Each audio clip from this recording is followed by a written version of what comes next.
Bonjour à toutes et à tous. Merci d'être venus si nombreux à cette table ronde autour des bulles de filtre. Alors, que sont les bulles de filtre? C'est ce que nous allons découvrir aujourd'hui. Peut-on encore échanger avec des personnes aux opinions divergentes des nôtres? Les réseaux sociaux sont-ils encore créateurs de liens? Comment s'informer sans biais? Ce sont toutes ces questions que nous allons aborder tout ensemble durant cette heure. Pour répondre à ces questions, trois autrices. Audrey Plénet. Audrey, tu as, après le succès de ta novella Rossignol, qui avait remporté le prix Utopial en 2023, tu es revenue cette année avec un roman aux éditions Le Bélial, Syntonia. Maïwen Alix, après ta saga Clone de la Nation, qui avait aussi remporté le prix Utopial en 2023, ta nouvelle série Noblesse oblige, une uchronie qui mêle monarchie et télé-réalité cartonne, et le tome de Liberté oblige est sorti en début d'année. Et Christelle Dabos, après ta tétralogie La Passe Miroir, achevée en 2019, et ton roman Ici et seulement ici, tu es revenu en novembre 2024 avec un roman d'un nouveau genre, Nous, une fantaisie dystopique. Bonjour à toutes les trois, merci beaucoup d'être avec nous. Alors, en préparant cette table ronde à vos côtés, je me suis rendu compte que vous connaissiez quand même très bien le milieu d'Internet, des communautés en ligne. Et j'aurais bien aimé que vous commenciez par nous présenter votre rapport à ces communautés web et aux réseaux sociaux. Qu'est-ce que vous utilisez au quotidien? Qu'est-ce que vous avez utilisé et comment ça a évolué chez vous? Qui commence? Vas-y Christelle. Ah, ok. Bon, euh, bonjour. Alors, ça a commencé. J'allais dire, qui connaît le Minitel ici? Alors, les personnes qui connaissent le Minitel, levez la main. Ah bah ça va, je me sens moins seule. Ok, ça va. Bah voilà, je pense que dans ma famille, ça a commencé avec le Minitel. Alors, je ne sais pas si on peut parler d'un réseau social, c'est vraiment une sorte de base de données, quoi. Et quand même, pour ça, mon papa était quand même un peu un précurseur. C'est que dès qu'il y a eu les débuts d'Internet, il voulait qu'on ait vraiment la connexion Internet. Donc là, c'était le modem ADSL. Qui a connu le modem ADSL qui fait... Ouais, ça va. Ça va quand même. Donc, c'était cette époque où, pour consulter Internet, on ne pouvait pas téléphoner au même moment et que ça revenait plus cher de consulter l'information en ligne que de l'imprimer et de la lire après coup en mode hors ligne. Donc, moi, je pense que ça a commencé, on va sortir les vieux dossiers, hein. C'était l'époque où il y a le premier Harry Potter qui était sorti au cinéma. Je suis tombée amoureuse d'Alan Rickman et du personnage de Rogue, et que j'ai cherché sur Internet avec qui pouvoir parler ça. Et je suis tombée sur le forum. Il n'y avait pas de forum francophone qui parlait des livres Harry Potter à l'époque, mais il y avait celui de la Warner Bros. Et c'est comme ça que, voilà, moi, ça a été mes tout débuts. C'est comme ça que ça a démarré.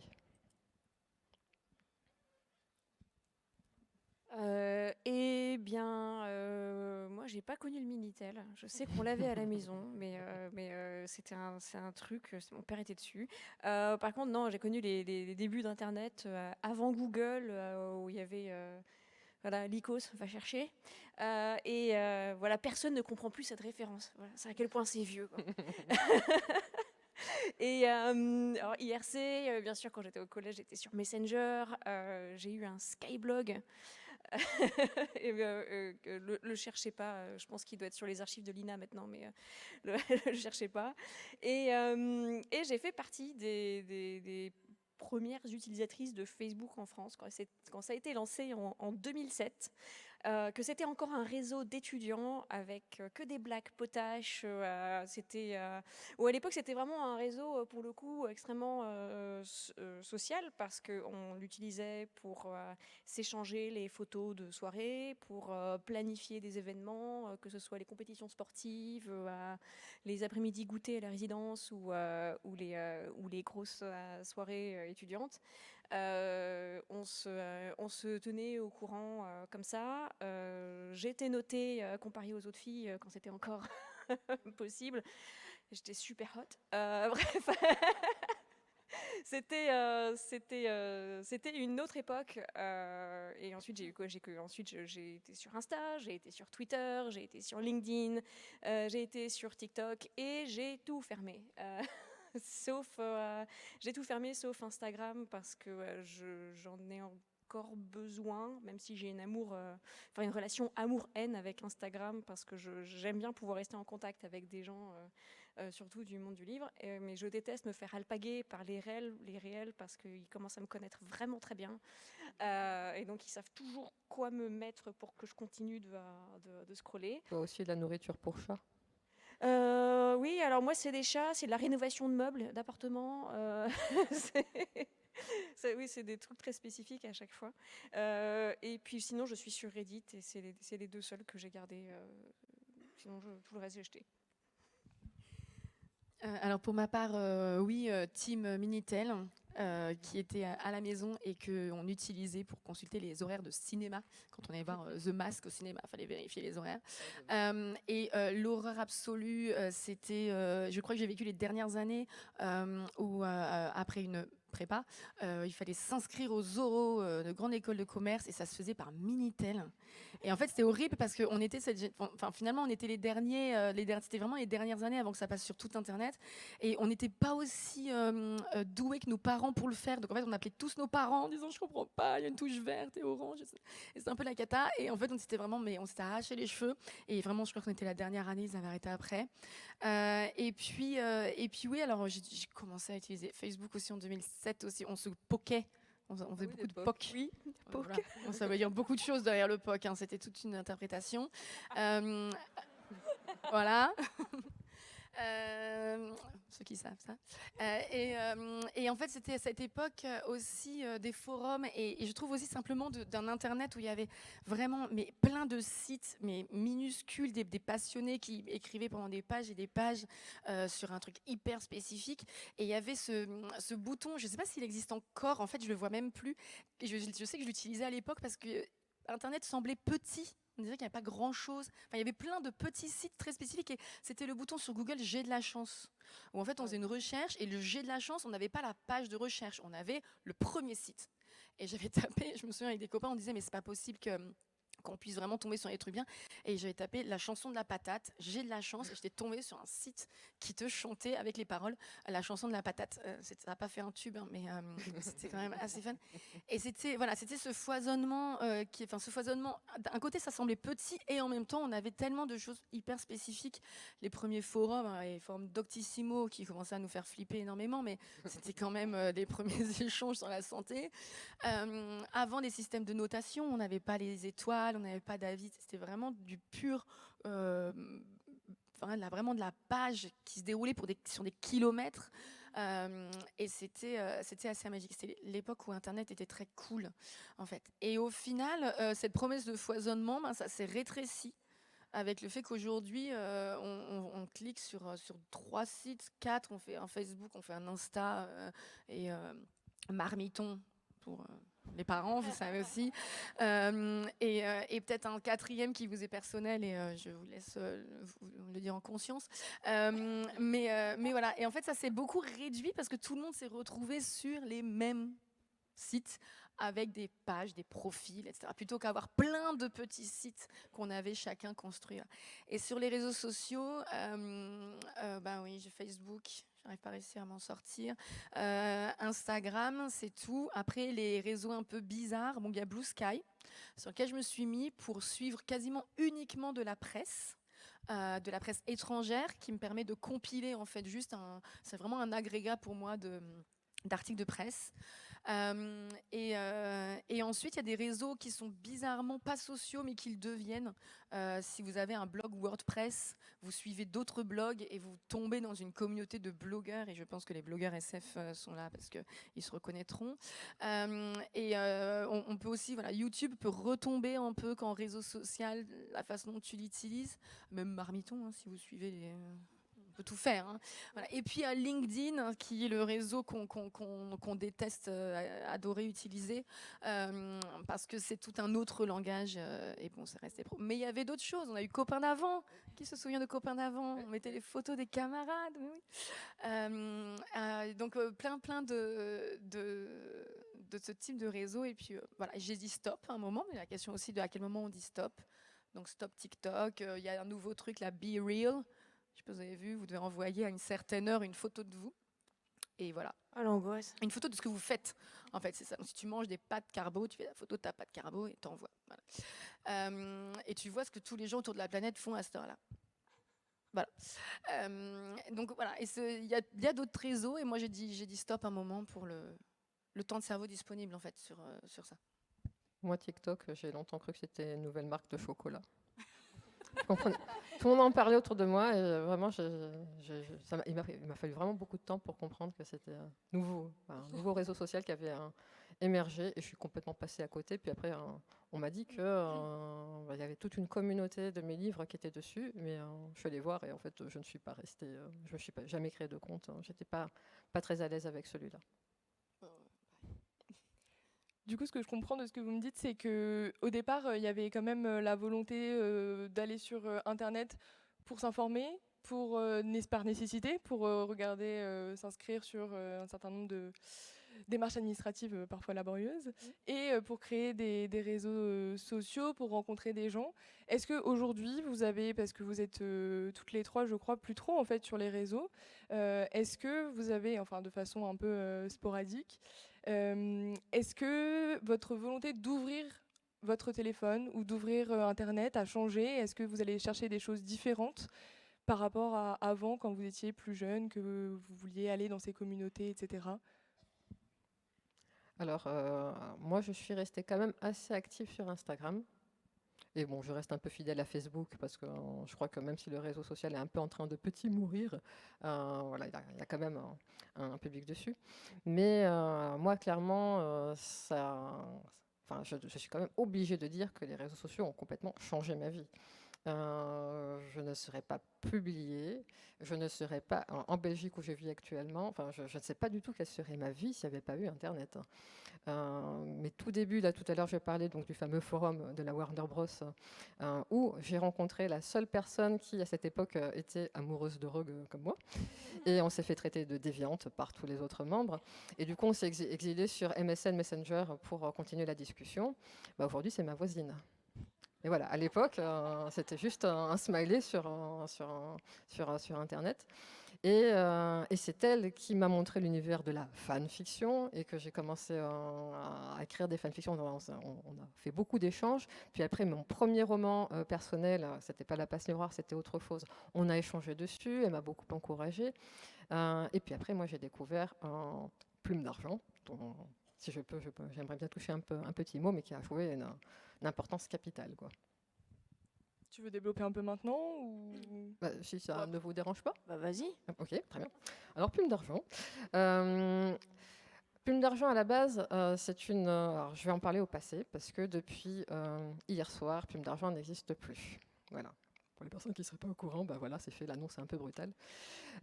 Plume d'argent a été créée en 2007, et c'était à l'origine une plateforme de publication d'histoires en ligne, gratuite, couplée avec un forum. Et moi, je l'ai découverte en 2008. C'était l'époque où je venais de commencer à écrire les tout débuts de La Passe Miroir. Et je sortais de l'hôpital où j'avais une grosse intervention chirurgicale et je m'apprêtais à avoir une très très longue convalescence. Je savais que je n'allais plus beaucoup sortir de chez moi parce que j'étais pas à l'aise avec le regard des autres. Le simple fait de traverser la rue était difficile, prendre un bus était difficile. Et je voyais venir le fait que j'allais me replier complètement sur moi. Et j'ai cherché sur Internet un petit coin de web où je pourrais échanger autour de l'écriture, partager les histoires. Moi, c'est vraiment ça que je voulais, le partage. Et à cette époque, il n'y avait pas Wattpad. Alors, je ne sais pas si ça évoque quelque chose aux gens. Vous connaissez Wattpad ? Oui, ça va, un petit peu. Donc, c'est vraiment la plateforme de publication en ligne d'histoire un peu connue aujourd'hui. Mais bon, à cette époque, il n'y avait pas ça. Et il y avait juste, pour les histoires originales, Fiction Presse. Je crois que ça existe toujours, mais c'est plutôt une grande base de données. En fait, les gens ne se commentent pas les uns les autres. Et j'ai cherché, je me suis dit, c'est pas ça que je veux. Et j'ai fini par atterrir sur un tout petit site internet avec une trentaine, quarantaine de membres, Plume d'argent, et dont la philosophie était, pour tout chapitre que vous mettez en ligne, lisez et commentez le chapitre de quelqu'un d'autre. Oh, je vois des images, ça m'émeut. Tout ceci n'existe. Ça, c'est une vieille version du site qu'on voit à l'écran. Et donc, ça m'a sorti de mon isolement pour deux choses. Déjà pour le partage d'histoire sur la plateforme, mais aussi parce qu'il y avait ce fameux forum où on pouvait vraiment discuter, faire connaissance. Et c'est comme ça qu'on a fait les premières IRL, donc in real life, excusez-moi pour mon anglais abominable, les rencontres hors du virtuel, et ça m'a complètement sorti de chez moi. Moi, ça m'a un peu ramené. Donc, on a fini par créer des relations, mais le plus gros de mes amis aujourd'hui, c'est par Plume d'Argent et c'est par Internet. Et s'il n'y avait pas eu Plume d'Argent, je n'aurais jamais été au courant qu'il y avait le concours Gallimard Jeunesse, tout premier, auquel j'ai fini par participer sur les encouragements insistants de mes amis de Plume d'Argent. Et je n'aurais jamais été publiée voilà, s'il n'y avait pas eu ça. Donc, petite pensée émue pour Plume d'Argent. Et pour les personnes, parce que à chaque interview, j'en parle. Ah oui, parce que tout à l'heure, je disais qu'on avait commencé à une trentaine de membres. Sur la fin, il y en avait plus de 8000. Donc, je sais que j'en ai beaucoup parlé au cours des interviews. Et aussi le fait qu'on l'avait modernisé. Il y a une administratrice qui avait tout codé le site, qui l'avait rendu beaucoup plus sympa. On a eu beaucoup de monde. On était un peu victime de notre succès. Mais la relève est assurée. La communauté continue d'exister. Et il y aura bientôt une nouvelle plateforme. Alors, ce ne sera pas les mêmes dirigeants. L'équipe actuelle se retire. Mais il y aura une nouvelle équipe d'administration. Et donc, ça s'appelle le Jardin des Esperluettes. Donc, je pense qu'on va vraiment garder le même esprit que j'avais tant aimé chez Plume d'Argent. Et c'est juste que ça va être un autre endroit. Voilà. Je referme la parenthèse Plume d'Argent. Alors, pour reprendre suite à la parenthèse, sur l'utilisation des réseaux sociaux, moi aujourd'hui, non, je reste quand même assez active, trop selon mon mari, sur Facebook et Instagram, mais il y a eu une mutation en fait de l'utilisation. On était vraiment sur Facebook, sur vraiment suivre une communauté d'étudiants. Moi, je me suis mis au moment où j'ai fait un Erasmus parce que je me suis dit je pourrais pas contacter, envoyer des textos ou appeler toutes ces super personnes que j'avais rencontrées pendant mon Erasmus. Et après, j'ai eu une carrière internationale. Donc, au final, ça m'a permis au fur et à mesure d'ajouter ces personnes-là. Parce que, tout simplement, ça coûtait une blinde d'envoyer un texto à l'étranger et d'appeler à l'étranger. Enfin, il y avait un côté aussi juste de praticité de cette distance géographique qui était réduite par Facebook alors qu'elle n'était pas encore par d'autres biais. Et c'est là où, en fait, au final, il y a eu je n'ai pas du tout les années, combien de temps ça a pris, mais après, il y a eu WhatsApp qui est arrivé et on a commencé à avoir des groupes WhatsApp. Et c'est là où je me rends compte que Facebook a été un peu moins pour suivre vraiment des personnes très proches, des meilleures copines, vraiment très proches. Parce qu'on a eu les conversations WhatsApp, puis les groupes WhatsApp, et peut-être beaucoup trop de groupes WhatsApp, au final, qui ont un peu retiré de Facebook certains liens qui se sont déplacés. Et sur Facebook, on a commencé à suivre des groupes peut-être plus grands de 10 000, 20 000 ou 400 000 personnes sur certains groupes de lecteurs ou de SF ou de n'importe quel intérêt que vous avez, politique, social, écologique et environnemental ou culinaire, marmiton, etc. Voilà, Facebook s'est peut-être un peu vidé de cette substance individuelle pour retourner sur du plus grand groupe. Les échelles ont changé, WhatsApp est arrivé et Instagram qui était un réseau social quand même de photos à la base, de personnes qui prenaient des beaux clichés, qui les mettaient, qui mettaient des super filtres, qui imitaient des Polaroids. Enfin, le logo d'Instagram, c'est quand même un appareil photo que nos enfants ne sauront pas ce que ça représente, puisqu'ils n'utilisent pas d'appareil photo. En plus, je dis ça, on est en train de nous prendre en photo avec un énorme appareil. Mais ce ne sera pas la même utilisation au quotidien de prendre l'appareil plutôt que de prendre une photo avec un smartphone. Donc voilà, à la base, Instagram était un réseau de passionnés de photos, de clichés, de beaux paysages, et puis ça a viré sur des personnes qui vont mettre des conseils, beauté, des recos, de livres, enfin ça a complètement changé. Donc voilà, les réseaux ont aussi évolué au fur et à mesure qu'ils se complètent. Voilà. Et au final, gros acte subversif. Maintenant, j'ai une petite liste parce on pourrait parler de cercle en fait. Qui j'ai en cercle WhatsApp, qui j'ai en cercle Facebook, Insta, etc. Et en fait, gros acte subversif, c'est juste moi j'ai un certain nombre de personnes dans ma vie que j'appelle au téléphone. Généralement, ça les fait flipper parce que vraiment, faites-le. Vous prenez quelqu'un, une copine avec qui vous parlez beaucoup en WhatsApp ou en Messenger et vous l'appelez au téléphone, elle décroche paniquée parce qu'il y a un problème. Et je fais non, j'ai juste 10 minutes. Et je me suis dit que j'ai un trajet à faire. On peut papoter. Petit moment de sidération. Et c'est vraiment très bizarre de revenir à ça, de cette communication. Ouais, alors moi, mon rapport aux réseaux sociaux est un peu compliqué. J'étais très, très, très enthousiaste au fin des années 2000, début des années 2010. Et pour moi, tout a vrillé en fait en 2015 quand Facebook a introduit les différentes réactions. Il y avait plus seulement le like, il y avait le petit cœur, il y avait l'emoji en colère. Et moi, je me rappelle, je crois que c'était fin 2015 ou probablement fin 2016, où je me suis rendu compte qu'il y avait quelque chose qui était en train de devenir vraiment flippant avec la plateforme. C'est que Facebook avait fait un petit récap de l'année. Et en fait, 90% de mes smileys, c'était des smileys en colère, des smileys de réaction. Et en fait, je me suis rendu compte que Facebook en fait, me nourrissait de contenu en fait qui suscitait la colère ou l'indignation. Donc souvent des tristes nouvelles écologiques ou politiques ou bref des trucs pas cool. Pour moi, je me suis dit c'est terrible en fait. Non seulement tu as 90% d'émojis en colère sur l'année, mais tu n'as aucun emoji love. Et ça, combiné au fait que mon compagnon est anglais et c'était l'année du Brexit, donc du scandale Cambridge Analytica. C'était aussi l'année de l'élection de Trump avec toutes les histoires de Facebook qui auraient influencé sur les deux campagnes. Et en voyant en voyant déjà en fait la manière dont on commençait à être de plus en plus divisé et en voyant moi-même la manière dont j'étais nourrie de contenu qui me rendait extrêmement soit triste, soit en colère, soit indignée. J'ai décidé de m'éloigner des réseaux. Donc je suis déjà dans une démarche d'éloignement des réseaux depuis 2015-2016 parce que je me suis dit ça va pas du tout. C'est plus quelque chose sur lequel tu vas pour te connecter avec des gens.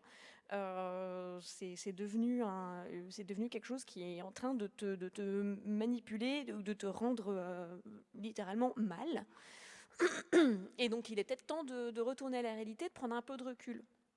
Et donc, depuis 2015-2016, je prends très peu la parole. J'ai essayé quand j'ai lancé les bouquins, parce que les éditeurs aiment quand même bien qu'on soit présent sur Instagram et qu'on puisse interagir avec la communauté, etc. J'ai essayé sur Instagram de poster, mais j'arrive pas à être régulière. Franchement, excusez-moi, désolée, hein, mais pour moi, genre poster sur Instagram, c'est d'un ennui, mais mortel.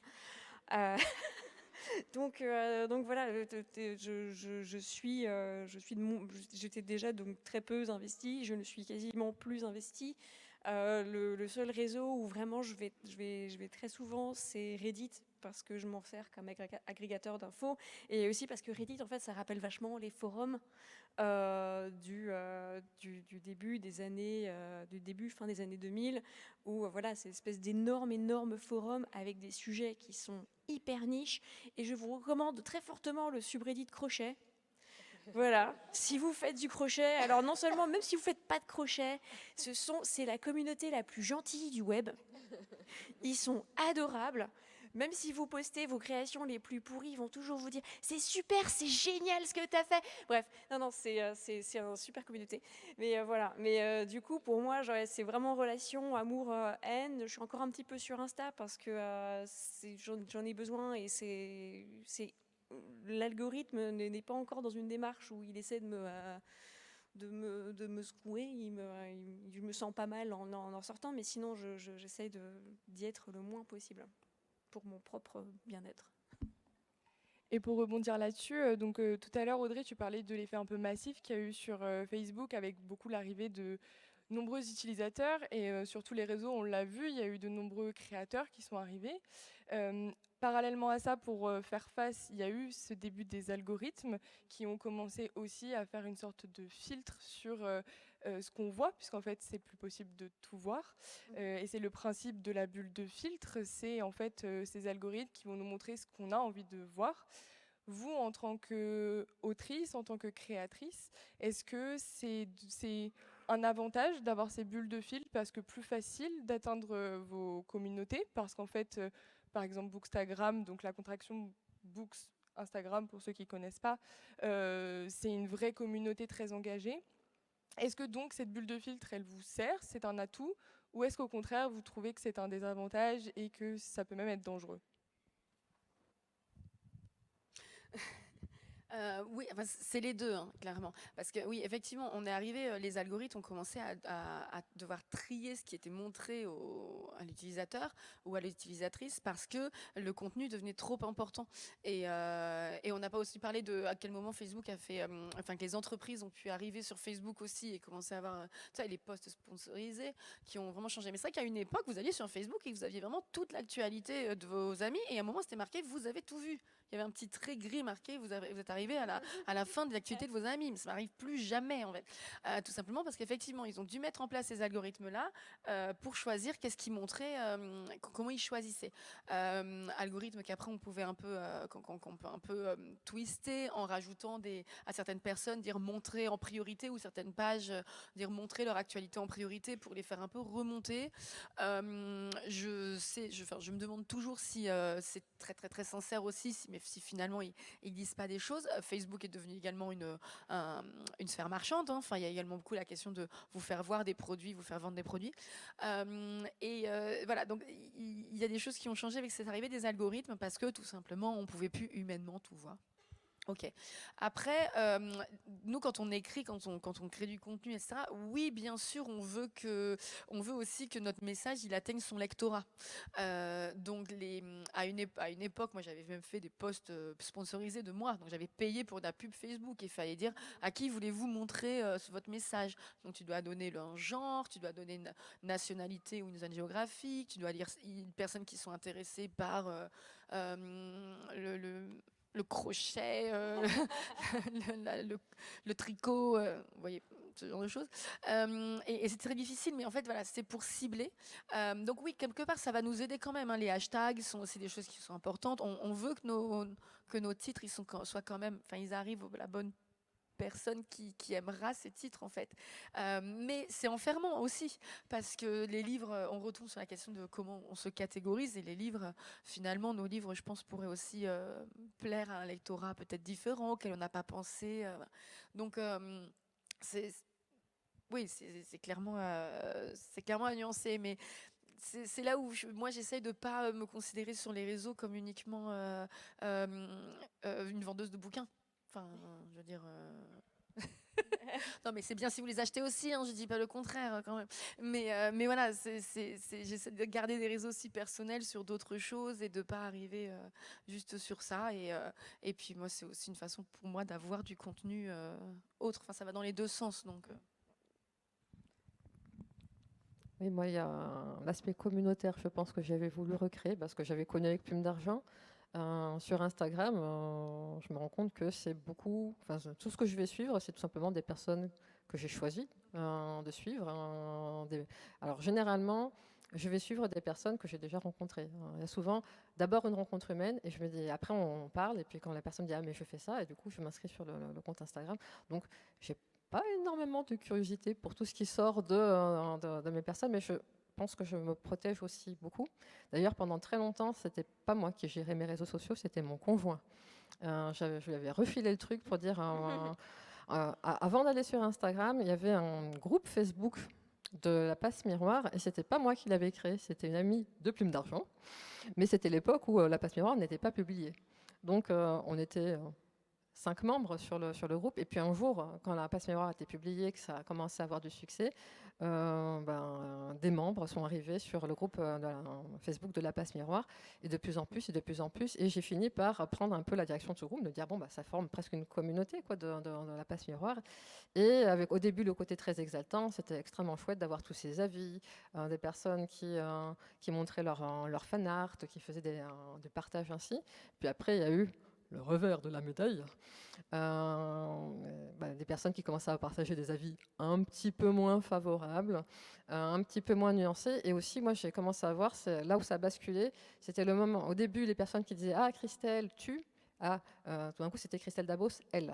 Et j'étais là, et les personnes parlaient de moi devant moi, à la troisième personne, et ça me faisait très bizarre. Je me dis, mais j'ai l'impression que je suis d'office exclue de la conversation, donc je dis, je fais quoi? On parle de moi, je prends un popcorn et j'attends.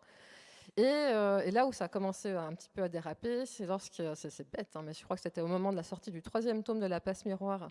Il y a les services presse qui ont circulé à l'avance, hein, donc les services presse, c'est les exemplaires qui sortent en avant-première des livres pour plutôt destinés à la presse, aux influenceurs et aux chroniqueurs, etc.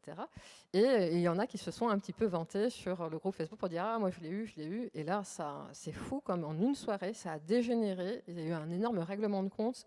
Et je me souviens que j'ai fait de la modération jusqu'à 3 heures du matin. Quand le lendemain matin, je partais pour Liège pour rencontrer des étudiants. Et j'ai fait ça plus jamais. Donc on a arrêté le groupe. J'ai confié le groupe à des amis. Je suis désolée d'avance pour elle. Hein. Je leur ai dit, écoutez, est-ce que je peux vous remettre la bête? Je voulais pas vraiment l'arrêter, mais j'ai dit, moi, je n'y arrive plus. Donc, soit vous vous sentez de prendre le relais, soit on l'arrête. Bon, il a fini par mourir de sa petite mort. Mais tout un temps, Instagram, moi, j'y étais parce qu'il y avait beaucoup de contenu de La Passe Miroir. Il y avait des fanarts. Mais moi, je n'intervenais pas du tout dessus. J'étais très en retrait. Et particulièrement lorsque le dernier tome de La Passe Miroir est sorti, là j'ai fait l'expérience un peu de la déferlante des messages de mécontentement, donc une certaine forme de cyberharcèlement qui s'est mise en place avec des personnes qui n'arrêtaient pas de me taguer, de me contacter tout le temps, plusieurs fois par jour pour me dire ça ne va pas, ce n'est pas la fin que l'on voulait pour La Passe Miroir, et même quelqu'un qui a menacé de faire une pétition pour m'obliger à écrire un 5e tome et une vraie fin à La Passe Miroir qui ne soit pas celle-là. Et là, je me suis dit non, là ça ne va pas. J'ai fini par j'ai retiré le formulaire de contact de mon site et j'ai coupé tous mes réseaux sociaux. J'ai désinstallé l'application Instagram de mon téléphone et j'ai juste fait un message pour dire écoutez, je vous laisse un petit temps avec le livre. Je pense qu'on a chacun besoin de prendre un temps pour soi. Moi, je me retire, je passe en mode sous-marin. Mais là, les gens ont redécouvert l'existence de la poste parce que j'ai commencé. J'ai reçu des lettres. Hein, voilà. Donc, j'ai dit non, ça ne s'arrête pas en fait, malheureusement. Alors, heureusement, elles n'étaient pas très courantes, mais à chaque fois que je recevais une lettre à cette époque-là, je faisais aïe. Et généralement, les premières lignes me disaient, je me disais que j'allais pas lire la suite parce que ça commençait pas très bien. Mais je me dis, bon, j'ai pas fait la pire expérience qui soit parce que je connais des personnes carrément qui se sont faites menacer, insulter. Moi, cette ligne-là n'a pas été franchie, mais par contre, c'était très culpabilisant. Il y a des personnes qui ont dit qu'elles étaient tombées en dépression nerveuse à cause de moi. Alors, avec le recul, je pense qu'il y avait un terrain. mais voilà, sur le moment... Merci. Mais voilà, sur le moment, je me suis sentie étouffée quoi, par tout ça. Et du coup, pause réseau social. Et quand j'ai repris les réseaux sociaux, c'était mon conjoint. Le problème, c'est que lui, très vite, ça l'a énervé parce qu'en fait, il était très en colère contre mes lecteurs. Et du coup, il a dit, je pense que je ne vais pas être un bon modérateur parce que je n'ai plus aucune patience avec les personnes. Donc, finalement, ça s'est bien assagi depuis. La communauté que j'ai, heureusement, est fondamentalement bienveillante. Et donc là, j'ai plutôt une très bonne relation avec ma communauté sur Instagram. Mais si un jour, ça devait à nouveau se gâter et que je me sentais oppressée, je redésinstalle l'application, ça s'arrête là. Je ne vais pas me faire du mal. Mais c'est vrai que voilà, moi, je n'ai pas du tout cette curiosité d'aller au-delà de mon cercle de connus. Ça s'arrête juste... D'ailleurs, c'est même pas pour faire de la publicité. Moi, ça ne m'intéresse pas trop. C'est vraiment juste pour communiquer du contenu sympathique. Et notamment, je fais comme ça des petites bandes dessinées surprises avec mon amie Camo Larusé. Elle a fait les illustrations, souvent je scénarise, et c'est juste pour rigoler, quoi. Moi, je trouve ça assez difficile de répondre à cette question, tu vois, parce que je n'ai toujours pas compris comment masterer l'algorithme. Quoi. Et pour être honnête, je pense que personne, y compris les ingénieurs qui bossent dessus, ne savent exactement comment il fonctionne. Il y a quand même absolument 10 000 critères qui prend en compte, genre le temps d'attention accordé à une vidéo, est-ce qu'on swipe en haut ou en bas, est-ce qu'on interagit avec le like, les commentaires ou le partage qui n'ont pas les mêmes valeurs ou influences, est-ce qu'on regarde la description, est-ce qu'on commente ou pas. Bref, en fait, la manière dont au final les réseaux sont passés de véritablement réseaux sociaux où on est avec nos propres amis, en gros, avec ensuite l'algorithme qui est de plus en plus pointu pour non seulement redistribuer le contenu pour que ça nous intéresse, mais pour qu'on reste dessus avec au final une relation assez addictive. Eh bien, non seulement je ne sais pas comment l'utiliser, j'ai jamais réussi à l'utiliser pour faire dépasser 500 vues, enfin, ou 1000 vues à mes vidéos, d'une part. Et d'autre part, je ne sais pas exactement ce qu'il me cache, parce qu'en gros, il décide de me montrer ce qu'il pense que je vais aimer regarder. Et des fois, c'est pile poil ce qu'il faut. C'est-à-dire que Instagram a deviné quand j'étais enceinte de mon deuxième enfant. Et ensuite, au fur et à mesure de la grossesse, j'avais des réels sur les douleurs du premier trimestre, et ensuite comment s'appelle choisir la nurserie, et puis comment faire une chambre d'enfant, et ensuite les douleurs du troisième trimestre. Et ensuite le postpartum, donc il avait très très bien compris ma vie. Toi, tu ne faisais pas de recherche sur ce sujet sur Internet. On ne peut pas dire que... Non, mais non. C'est très très flippant. Non, non, du tout. C'est hyper flippant parce qu'en fait, quand il a commencé à me montrer des vidéos de grossesse, à ce moment-là, je venais de recevoir le courrier de la prise de sang de mon gynéco. J'en avais parlé à mon conjoint. J'en avais parlé à personne. Je n'avais fait aucune recherche internet et paf, le soir, bam les réels ont commencé sur la grossesse. Mais bref. Nos téléphones nous écoutent, mais c'est un autre... Oui, non, mais exactement. Mais au final, je sais exactement que... Je sais qu'il m'a compris. Avec parfois des ratés, parce qu'une fois il m'a montré une vidéo de Joe Rogan, je sais pas comment un influenceur d'extrême droite américain pourrait m'intéresser, mais bref. Mais ensuite, je sais ce qu'il me montre, je sais pas exactement ce qu'il décide de ne pas me montrer, et aussi la manière dont il décide de comment ça s'appelle, d'influer sur ce que je pense ou sur mes intérêts. Je sais, comme on ne sait pas exactement la manière dont il est construit, le nombre de paramètres qu'il prend en entrée et exactement ce qui sort, ce qu'il va mettre en sortie. Je pense que en tout cas, clairement, la relation addictive que j'ai avec les réels et aussi avec Reddit est clairement un négatif pour moi. Mais voilà, je veux dire que c'est compliqué de répondre à cette question quand je sais pas, quand j'ai absolument aucun contrôle sur l'algorithme, et je sais pas exactement dans quelle bulle il veut me mettre, et aussi quelle info il utilise sur moi pour créer cette bulle-là. Si je peux rebondir sur la question justement des bulles de filtre, c'est qu'il en avait dans l'idée, donc les bulles de filtre, c'est qu'ils nous montraient uniquement du contenu qui allait dans notre sens, qui était sur un peu nos valeurs, nos centres d'intérêt, etc., et que ça nous enfermait. Mais en fait, c'est vrai, parce qu'encore une fois, il a fallu que l'algorithme trie ce qu'il nous montre, donc ils vont montrer pour aller chercher notre engagement. C'est ce qu'ils cherchent. Alors avec plein de critères. Alors je me demande, ce qui serait flippant, c'est qu'ils voient combien de temps nos yeux regardent la petite image avant de passer à l'image d'en dessous, mais c'est pas impossible. Mais en fait, comme ils cherchent notre engagement et nos émotions, il y a, d'un côté, oui, ils vont nous montrer que des choses qui vont dans notre sens, qui sont dans nos valeurs, qui sont peut-être dans nos intérêts, mais c'est peut-être pas là où on interagit le plus. Et en fait, de temps en temps, vous pouvez voir dans votre fil une petite publi qui est bien à l'inverse de vos convictions, où vous voyez que quelqu'un dans vos contacts suit tel groupe qui est vraiment un peu juste vraiment à côté ou vraiment très à l'extérieur de vos centres d'intérêt, et que voilà, ça vous fait grincer des dents. Et en fait, on parlait des petits smiles, de la petite réaction en colère, mais c'est là, quand tu interagis avec ça, t'inquiète pas qu'après il va te montrer beaucoup de choses comme ça, parce que ils veulent ton interaction, et tu interagis parce que tu as les émotions négatives. Et c'est vrai que parfois je vois des personnes très énervées, très en colère dans les zones commentaires de certains posts, en disant « Je comprends pas pourquoi je continue à recevoir des posts de cette radio woke machin ». Et je dis « Mais parce qu'en fait, à chaque fois, tu cliques en colère et tu commentes « C'est un scandale ». Donc, et il comprenait pas pourquoi on continue à lui montrer ça, mais parce que c'est à ce moment-là où il réagissait le plus fort, en fait. Ouais. Donc si tu veux pas voir ça, tu lâches aussi ton interaction avec.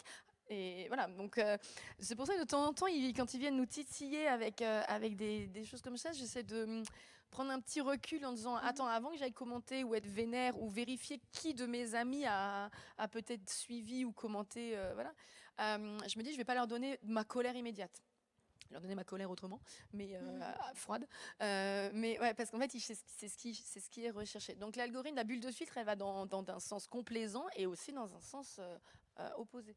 Non, c'est ça. Si je peux ajouter juste un truc, tu vois, pour moi, c'était ça qui a fait le succès de Twitter. C'était la viralité de l'indignation. La colère et l'indignation sont des sentiments qui marchent extrêmement bien parce que ça fait énormément réagir, donc ça crée de l'engagement. Et pour moi, c'est pour ça que Twitter est devenu un endroit, avant même son rachat, était déjà une cocotte minute où tout le monde se crêpait le chignon. Et c'est tous les jours son nouveau lot de drama, son nouveau lot de harcèlement, sans fin, sans fond. Bref, je pense que c'est pour ça que ce réseau a aussi bien marché, parce que c'était tellement facile en fait de réagir instinctivement et de partir au quart de tour en 120 puis en 180 caractères. Mais oui, c'est ça, je pense que ça fait partie des réseaux avec Facebook qui ont énormément contribué à la propagation de la colère. Là, ce que vous me décrivez, du coup, c'est quelque chose, les réseaux sociaux, comme quelque chose de très angoissant. Du coup, on a à la fois la polarisation et des avis, la dépersonnification que tu nous expliquais, Christelle. D'un autre côté, on a toute cette colère, cette addiction, parfois même la violation de la vie privée, où on se sent plus mieux connu par les réseaux sociaux que par soi-même, même des fois. Est-ce que on peut imaginer que la solution à ça, ce serait plutôt rendre les algorithmes plus transparents, comme tu le proposais tout à l'heure, Maïwen, ou est-ce qu'on peut imaginer d'autres réseaux, d'autres manières de pouvoir amener les choses pour que tous ces biais-là, en fait, puissent disparaître? Est-ce que, avec toutes les informations qu'on a aujourd'hui, est-ce que les algorithmes sont devenus essentiels, ou est-ce qu'on peut imaginer sans? Avant de répondre vraiment à la question, et je laisserai peut-être mes éminents collègues y répondre, je voudrais un peu nuancer la question des bulles de filtre dans ce qu'on peut leur dire d'un peu lié aux réseaux sociaux ou d'enfermement. C'est qu'en fait, on en a en général, même en dehors des réseaux sociaux, des bulles de filtre. Les personnes, ne serait-ce que la famille dans laquelle vous avez grandi, vous a exposé à certaines informations, une certaine vision du monde, vous a empêché, enfin pas empêché, mais a pu peut-être trier l'information. Enfin moi je me souviens, j'ai vu la guerre du Rwanda, je l'ai vu à travers les doigts de ma mère qui me cachait quand ça arrivait aux infos, parce que voilà, j'avais un certain âge, on montrait pas non plus toute la réalité du monde, on m'expliquait pas toutes les opinions, ça. Et après ça fait partie d'un processus, on grandit et on se rend compte que y a d'autres pays qui vivent différemment, il y a d'autres façons de vivre, il y a des personnes qui ont des opinions différentes, mais on s'entoure d'amis également. Enfin si c'est des amis, c'est de toute façon des personnes avec qui il va déjà y avoir des affinités, et donc le filtre, on se le fait nous au quotidien, in real life en fait. On va travailler dans un secteur où nos collègues, moi après je travaille dans le social, donc c'est des structures qui sont très porteuses également de valeurs et de sens, donc on se retrouve dans des similitudes, on va dire. Donc voilà, les réseaux sociaux, ça va accentuer, décupler, etc. Et effectivement, ça empêche de se protéger de personnes parfois violentes, toxiques. Voilà, donc juste ceci dit, la question qui est de comment on pourrait peut-être sortir de ces bulles de filtre dans les réseaux sociaux, elle s'applique aussi de comment on sortirait de ces bulles de filtre dans la vraie vie, en fait. Je laisse la suite de la réponse venir de mes collègues. Tu veux que je... Bon, écoute. Alors, moi, je pense que comme tu disais, je pense qu'on a tous déjà des bulles de filtre intégrées, voilà, genre la même manière dont on choisit de regarder, genre de toute façon, il y a certains qui vont regarder TF1, France 2 ou France 3 ou Arte, bref, on fait des choix en fonction de ce à quoi on est habitué, ce dont on a envie, ce à quoi on veut s'exposer, et je pense que les réseaux sont déjà sur le déclin. Il me semble avoir lu il n'y a que les États-Unis où le temps passé sur les réseaux est en augmentation, alors que partout, il me semble que partout ailleurs, j'espère pas dire de bêtises, mais il me semble que partout ailleurs, surtout en Europe, ça descend. La tendance est à la déconnexion. Et apparemment, surtout chez la Gen Z. Et très honnêtement, je pense que non seulement quand on va sur Internet, on va se replier sur des plus petites structures, on va se replier sur des Discord, on va se replier sur Substack, on va se replier sur des parties d'Internet qui sont fermées. Parce que non seulement avec les bots, les trolls, l'IA, en fait, pour moi, je pense qu'on est en train de se diriger vers je ne sais pas si vous connaissez la théorie du dead Internet. La mort d'Internet, eh ben, en fait, c'est quand il n'y a que des trolls et surtout des bots, et quand en fait Internet est rempli de bots, et en fait vous ne savez plus si vous parlez à une vraie personne, à un troll dans une ferme à trolls, je ne sais pas où, en Russie ou en Chine ou en Iran, ou si vous êtes en train de parler à une IA qui est là pour essayer de vous vendre quelque chose en sous-marin. C'est-à-dire que maintenant, même quand je vais sur Reddit, je fais attention quand il y a plein de subreddits super niches, et quand les entreprises savent que si vous voulez la réponse à une question, si vous voulez genre un feedback honnête sur un produit hyper spécifique, genre un nouveau clavier d'ordinateur, un nouveau truc, et ben vous tapez, je sais pas, genre clavier d'ordinateur K270 Logitech, voilà, K270 Logitech, review Reddit. Et là, vous allez avoir des revues honnêtes. Le problème, c'est que maintenant, on ne sait même plus si c'est honnête, parce que y a des gens ensuite en dessous qui vont dire ouais, mais ça c'est une revue ça c'est la review d'un bot. Ça c'est certainement une IA qui a écrit ça. Un forum qui était 100% humain et écrit, et il commence à avoir le doute sur est-ce que les témoignages sont vrais ou pas. Alors on avait des gens qui écrivaient avant sur Reddit quasiment des fanfictions où on savait que c'était surtout dans Am I the Asshole ou Relationship Advice, c'était des gens qui écrivaient des romans en 6 ou 7 épisodes. Bref, on savait qu'il y avait des gens qui écrivaient des trucs faux pour leur entertainment. Mais voilà, le truc c'est que plus ça va, plus il y a le doute dans les interactions sur est-ce que c'est un robot qui a écrit ce commentaire pour me faire réagir, est-ce que c'est une IA, est-ce qu'il y a vraiment un humain derrière, et du coup, est-ce que ça vaut la peine que j'engage la conversation, est-ce qu'il peut y avoir encore un échange là-dessus, et à l'inverse, est-ce que c'est pas un humain avec une opinion, et je passe à côté de quelque chose, si vous voyez ce que je veux dire.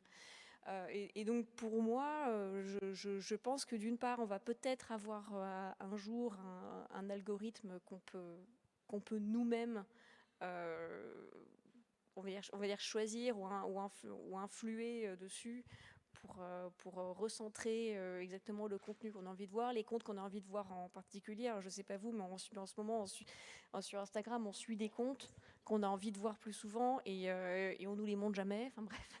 Et en même temps, je pense qu'on va se replier sur des domaines d'Internet où on saura où on suivra des artistes, où on suivra des figures dont on sait que ce sont vraiment des humains.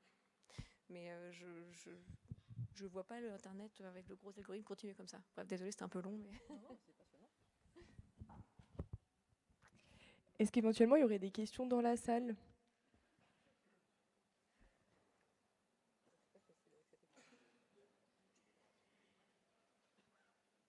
Non, personne. Si, il y en a ? Ah, j'en vois pas. Où sont-ils ? Ah oui, il y a une question juste ici.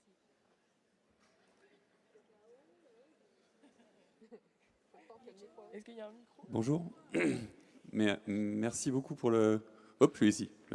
Monsieur, vous pouvez vous lever ? Oui, je vais me lever. Hop là. Bonjour. Merci beaucoup pour toute la discussion. Je reviens sur les bulles. Est-ce que finalement, il n'y a pas aussi un problème de modèle économique ? Parce que finalement, tout ce qu'on vient de dire avec ces entreprises, la conviction laissée, essayer de vous vendre des produits, etc. Est-ce qu'on ne va pas revenir aussi sur des services qui sont payants ? Tout à l'heure, on parlait de recherche. Il y a des moteurs de recherche payants qui filtrent, où on peut effectivement choisir ce qu'on va avoir comme résultat, etc. Est-ce qu'il n'y a pas quelque chose là-dessus aussi Enfin, est-ce que c'est pas ça aussi une partie importante du problème de base qui fait que, en fait, on est complètement envahi de publicité ou de gens qui veulent nous embarquer sur des choses qui nous font réagir, qui nous font, etc. C'est déjà fait, hein, parce que quand vous payez un compte premium pour pas avoir de pub, vous payez pour qu'on ne vous montre pas une pub qu'une entreprise a payé pour qu'on vous montre. Donc la plateforme se fait payer 2 fois. Hein. Je ne vais pas vous dire à quel point on se fait avoir, mais voilà. Donc il y a effectivement déjà cette tendance, on va dire. Mais oui, il y a des grands concepts, enfin des grandes recherches qui se font en ce moment sur la marchandisation de l'attention. On entre effectivement dans une sphère marchande. Sur Internet, on est sur ces postes d'entreprises qui veulent vous vendre des produits. Si c'est gratuit, c'est vous le produit. Donc c'est aussi juste la façon dont se nourrir des interactions que vous donnez, des données que vous donnez, et également de la façon dont vous commentez, dont vous êtes en colère, dont vous êtes heureux, dont vous félicitez. Enfin tout ça, ils s'en nourrissent aussi. Donc tout est marchandisé. C'est vraiment très déprimant sur un samedi soir, mais voilà, c'est pas très grave. Et pour dire que oui, de toute façon, il y a également, je reviens sur la Dead Internet Theory qui dit qu'en fait, Internet est mort en 2016. On n'a pas eu l'info, mais c'est à ce moment-là qu'il y a eu plus de flux générés par des robots, par des bots, ça c'est classique, parce qu'en fait c'est des flux en fait qui génèrent de l'argent. Et vous avez actuellement tout ce qui est les vidéos qui sont rémunérées à la vue. Et ben en fait il suffit d'avoir des flux de bots qui vont voir ces vidéos pour qu'en fait les plateformes se retrouvent obligées de payer les créateurs de ce contenu. Bon, ouais, donc il y a c'est une sphère marchande qu'on connaît pas bien, qui mérite d'être régulée, qui l'est sûrement, mais c'est pas moi ma spécialité. Mais voilà, c'était pour cette question. C'est ça, il y avait le groupe sur Spotify, le groupe qui existait pas, avec les robots qui allaient écouter les musiques en boucle. Et puis en fait, ils ont réussi à milquer Spotify pour je sais pas combien de millions dessus. La musique était générée par un robot, qui était écoutée par des robots, et les mecs se sont fait, je sais pas combien de millions, bref. Mais voilà, la Dead Internet Theory, quoi. C'est genre, c'est des robots qui interagissent avec des robots, quoi. On va les laisser faire tranquille en fait. Ouais, c'est ça. Ouais, laissez-les, quoi. Est-ce qu'il y a une autre question? Bonjour, je suis par là. Alors, j'avais une question parce que vous avez parlé de plein de choses très intéressantes, notamment que Twitter, c'était la viralité de l'indignation. Alors, on pourrait croire que ça permettrait aux gens de discuter, entre gens qui ne sont pas d'accord, de discuter de choses et donc de trouver une certaine forme d'argumentation pertinente. Moi, j'ai l'impression qu'il y a un paradoxe parce que justement, les gens continuent de s'indigner, préfèrent s'indigner plutôt que de trouver un accord, de trouver la vérité, de faire des débats d'idées, où c'est l'idée qui est vraiment au centre. Là, c'est plutôt les personnes et leur ego. Et je me demandais s'il était possible, enfin je ne sais pas si vous aurez la réponse, ce que vous en pensez, est-ce qu'il serait possible d'imaginer des réseaux du futur, un réseau social du futur dans lequel on pourrait justement donner des outils aux gens pour qu'ils aient envie de discuter avec des gens qui ne sont pas d'accord avec eux, mais dans l'optique de trouver la vérité. Parce que moi, je suis prof et je dis souvent à mes élèves, mais est-ce que vous seriez d'accord pour discuter avec des gens qui ne sont pas d'accord avec vous? Est-ce que vous trouvez ça pertinent? Et la plupart du temps, ils me répondent non. Ils ont envie de discuter avec des gens qui sont d'accord avec eux. Et moi, je leur dis que ce n'est pas la solution. Enfin, je pense que c'est mieux, pour ne pas tomber dans ce que Antoine Vin appelle le biais de faux consensus. On a l'impression que tout le monde est d'accord avec soi, alors qu'en fait, on discute qu'avec des gens qui sont d'accord avec nous. Moi, je trouve que c'est un vrai problème dans la recherche de la vérité. Donc, je me demandais qu'est-ce que vous penseriez de ce réseau social du futur-là, voilà, où il serait possible d'argumenter. Ça, c'est extrêmement intéressant. Je suis très très loin d'être une experte. Moi, ce que j'ai effectivement constaté les quelques fois où je m'éloigne un petit peu de ma petite bulle à moi, et lorsque je vais sur des sujets qui clairement divisent, et c'est impressionnant le nombre de sujets qui divisent. Lorsque je regarde des commentaires, je constate qu'effectivement il n'y a pas du tout de dialogue. C'est juste des personnes qui sont chacune convaincues déjà. J'ai jamais vu une personne en convaincre une autre. Généralement, ça se finit toujours en conclusion par t'es un facho et t'es un woke. Généralement, voilà, ça se termine systématiquement ainsi. Moi, je pense complètement d'accord. Je trouve que le problème de cette idée-là, ce serait qu'on arriverait à convaincre, Même pas, oui, à convaincre, à échanger, à tenter de comprendre quelqu'un en étant seulement sur de l'écrit avec un nombre de caractères assez limité. Est-ce qu'on peut porter un argumentaire aussi fourni, pertinent, nuancé, avec des références sur des échanges aussi courts dans des commentaires? Est-ce qu'on peut ne serait-ce que convaincre quelqu'un sans le voir? Je veux dire, toute la communication non verbale, dans le ton de voix, dans le visage, dans l'expression. Est-ce qu'on peut comprendre ce que nous dit une personne par rapport à une opinion politique sans connaître son vécu, son passé aussi, comment il en est arrivé à ça, voilà. Moi, c'est un peu des choses que j'ai repris dans Rossignol, dans mon roman, qui est, voilà, que de toute façon, les opinions des gens ne viennent d'un agrégat également de leur propre parcours. Et puis voilà, ce qui m'interroge sur les réseaux, c'est est-ce que c'est le lieu en fait d'essayer de se convaincre, etc. Parce que au final, enfin, je crois que c'est Jung qui disait écoute-moi pour me comprendre et non pour me répondre. Et on est peut-être pas sur les bons endroits, quoi. Il y a des idées parfois qui sont lancées d'avoir un réseau social d'État. Je sais plus où j'ai vu cette idée, je me souviens pas du tout. Mais ce serait aussi pour retirer la sphère marchande, retirer le côté fake news. Bon, ça a l'air sympa, mais ça amène d'autres problèmes de propagande d'État et c'est le sujet d'une autre discussion. Donc voilà, c'est... Ouais. Je suis assez d'accord avec toi et en fait pour moi Twitter c'était non seulement le réseau de l'indignation mais c'était aussi pour moi Twitter ça a été le réseau du poison politique parce qu'au final je crois que ça a énormément influé sur le discours politique et sur la pensée politique parce qu'il fallait avoir des catchphrases en 120 caractères et au final ça réduit complètement le développement d'un argument à un truc qui est souvent hyper clivant, qui va faire réagir les gens à raison ou pas au quart de tour, avec souvent des citations aussi tirées de leur contexte. Et je crois en plus de ça, comme tu disais, le texte a un effet très déshumanisant, tu vois. Donc je pense qu'on a tous été confrontés à des trolls à un moment ou un autre qui n'ont pas l'air de se rendre compte en fait que derrière le clavier, il y a quelqu'un.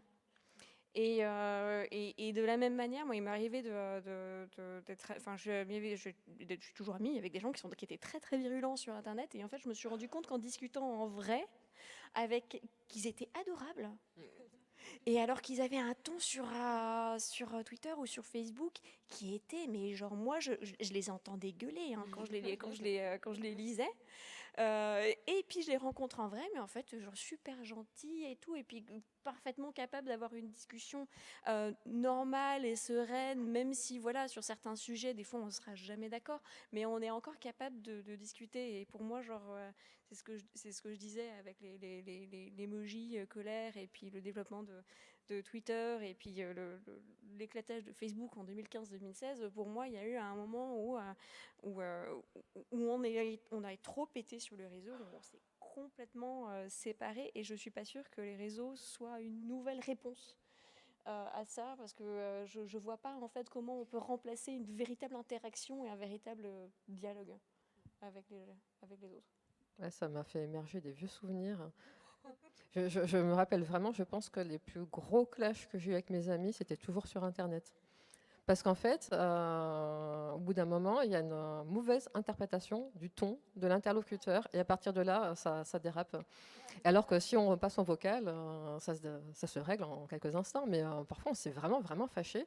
Et parfois même, allez, le petit smiley qui fait un clin d'œil, même lui, il finit par être mal interprété. Ça y est, tu es sarcastique, mais pas du tout. Non, mais totalement, genre le smiley clin d'œil, pour moi, c'est interdit maintenant. Le pire, celui qui fait un petit bisou avec un petit clin d'œil là. Je l'aime bien. Ouais. Oui, mais non, mais parfois j'ai eu le cas, il était mal interprété. Donc, moralité, sortons de la caverne de Platon, détournons-nous et retournons vers le soleil et parlons-nous. C'est un beau message de fin. Merci à toutes les trois pour cette rencontre. Maïwenn et Audrey, vous êtes en dédicace juste après, je crois. Christelle, tu es attendue sur la scène pour la remise de ton prix Utopial. Merci à tous d'avoir suivi cette conférence. Christelle, tu seras aussi en dédicace demain à 10h30. Et Audrey et Christelle ont encore des tables rondes demain. Je vous renvoie au programme des Utopiales. Merci à tous. Merci.